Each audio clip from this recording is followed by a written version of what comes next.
Wars and rumors of wars. We're seeing that happen right now. Famine, pestilence, earthquakes in diverse places. It's all happening right now. The way they're, just like it was in the days of Noah, just like it was in the days of Lot, the perversion. We're seeing that now. You got a grown man putting on a dress, and then if you don't call him or her, they want to lock you up, especially in California. If you're a doctor or nurse and you keep referring to this man as a man, and he has on a dress, and he's, I'm a woman. It's ma'am. It's ma'am. It's ma'am. They want to put you in jail. No, sir, you're a dude. You got testicles. They want to put you in jail, fine you $1,000 and put you in jail in the state of California. The perversion is through the roof, and it's not just in the United States of America, it's all over the planet. Perversion, the killing, the demonic stuff that they're doing. But the rumors of wars and what we're seeing right now is going through the roof. Look at this one. This is Joe Biden. Joe Biden is actually saying and telling China, which is really odd to me because it's China Joe. They actually own him. Maybe they want to go to war. I would say, I would go as far as that China actually wants to go to war with the United States of America because they don't want America to exist any longer. Joe Biden is the Trojan horse for China. Joe Biden is the Trojan horse for Hamas. Joe Biden is the Trojan horse for Hezbollah. Joe Biden is the Trojan horse for every other nation that wants to destroy this country. Listen to what he says about China, people. This is how world wars start. World War I, II, and now III. Rules of the road, including freedom of navigation. Just this past week, the PRC vessels acted dangerously and unlawfully as our Philippine friends conducted a routine resupply mission within their own exclusive economic zone in the South China Sea. I want to be clear. I want to be very clear. The United States defense commitment to the Philippines is ironclad. Listen to this. It's ironclad. Basically saying, do anything because something's already happened. And Joe Biden just basically said, China, we're going to war. Anything else happen?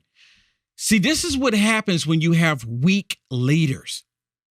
He's not a leader, but he's in a position. We can't deny it because his stupidity is taking us into World War III. And there's a lot of people saying he's not the actual person in the White House. He's not the actual person in the White House. It's still Trump. It's still Trump. But this idiot is the one taking us to World War III. Are you with me on that? You understand that? Now, I don't like Joe. Joe is a total idiot. He needs to be in a retirement home somewhere. He should have never been in the first place. And we know why he shouldn't be there. He shouldn't have never been there. This dude is taking us to World War III. Weak leaders have something to prove. You understand what I'm saying? That weak leaders want to act like they're strong. They want the world to believe that they're strong. And they're not. So he's going to do stupid stuff. And again, he wants to be a wartime president. That's the only reason why he's pushing for war.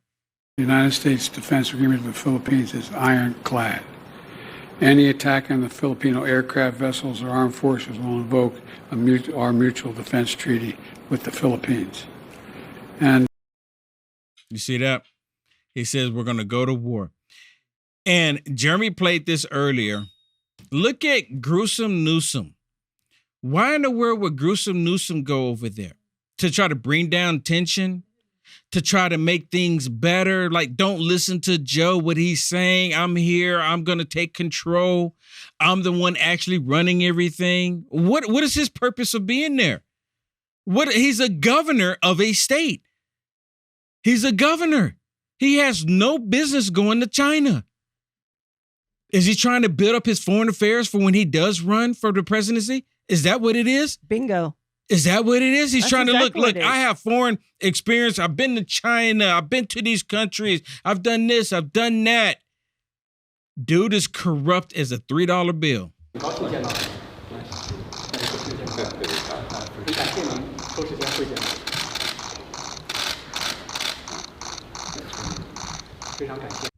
I mean, what's the point in this?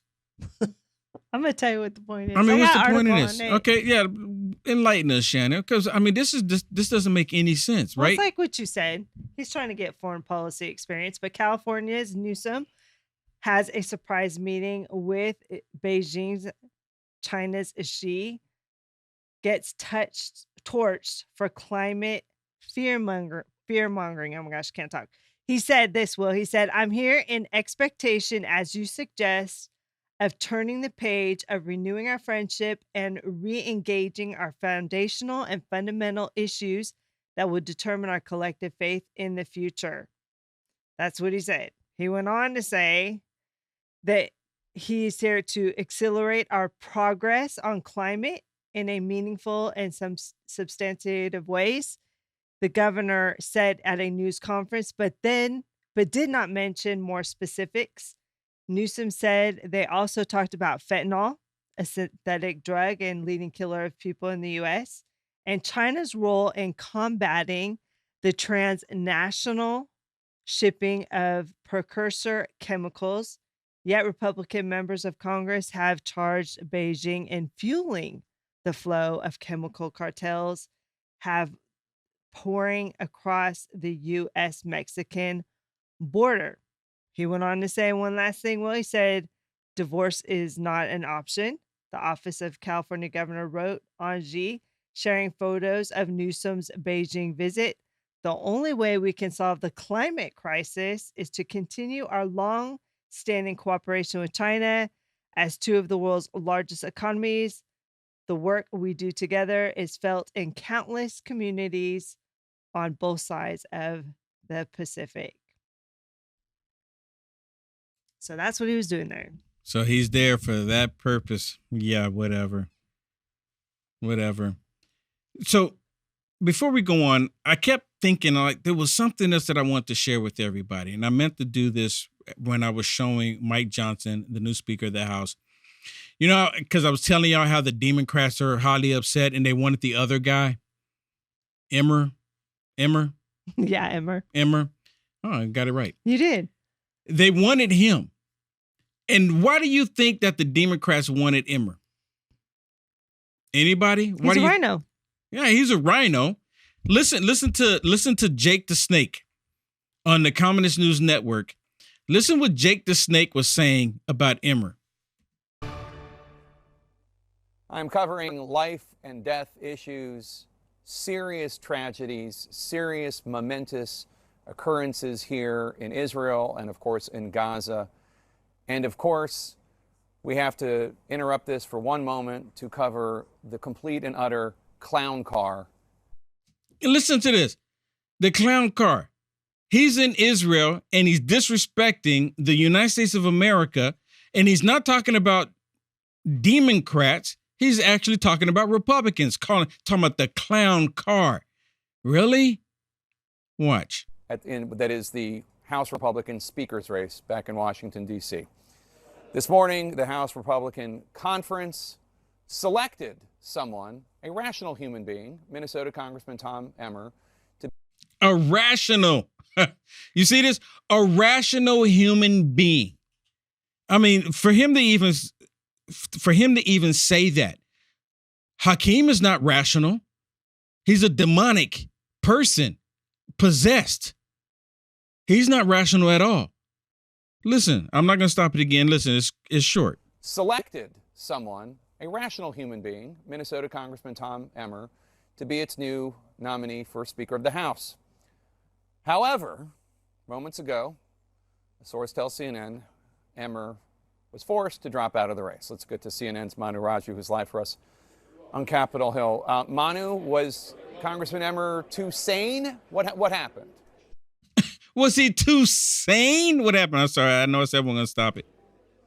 He's the third Republican nominee to have seen his candidacy collapse amid a revolt in the ranks. The third in the last 3 weeks, Jake, in the aftermath of Kevin McCarthy's ouster as Speaker. 3 weeks to the day. Republicans have not been able to coalesce behind a single candidate among sharp divisions in this unprecedented moment. Say one thing. All right. Look at that. You know what? I'm so glad they didn't bring Emmer to the floor to Yes. vote for him, because if so, I would think that some of the Democrats would have jumped on him and they would have voted for him and he would have been our House Speaker because of the Democrats. That's what I feel. I'm so glad they didn't take him to the floor. I'm so glad that they backed out. It was a good call. God intervened. I have to say, I mean, today's a good day with all that's happening. So glad Mike Johnson is in there. Yeah, same here. Same here. You like the content Will Johnson is producing? To stay informed and up to date with the current events, go ahead and hit the thumbs up and subscribe to see more videos like this one. Also, to find Will Johnson, visit www.uaf.media.